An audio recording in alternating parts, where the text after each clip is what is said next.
When you ejaculate when the woman is wet, your sperm will stay in her body for 3 days. You don't want her to tell you when she's ovulating. You know why? The moment she calls you and say, hey baby, come home, I'm ovulating now, she's turning your body into a machine. You get home, you won't be able to perform because the anxiety, everything will be there that, oh, I must do it because she's ovulating. She only has 24-hour window. No. Find out when she starts her period. If she starts her period today, count 11 days. Day 11, 12, 13, 14. These 4 days are our most fertile days. So yes, Dr. Abasi advocates 21 times a month, but the time you are preparing to get her pregnant, focus on these 4 days. 4 days gap.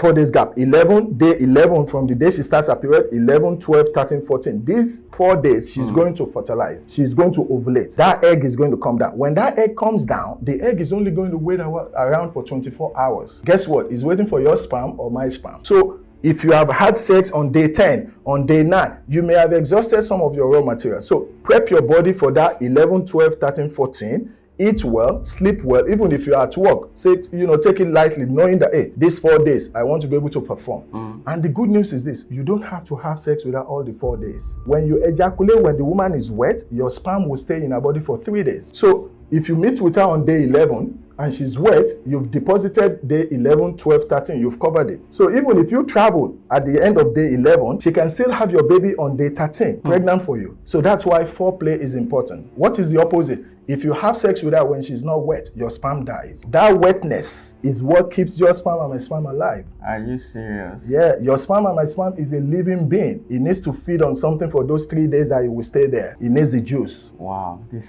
Now, so if I get you correctly, yes, in order to put priority sake, yes, if it's for prostate health, yes, you do it every day for 21 days. Absolutely. If it's you want to get your wife pregnant, give it the gaps. Exactly. So with that gaps you are giving it's not going to affect your prostate. Absolutely not. Which is not going to do so. Because remember, in that study, they also allow men to masturbate. They allow men to do pornography. Yes. So if your madam is pregnant or she's having that time of the month where she's not ready for you, hey, you can help yourself to avoid the prostate.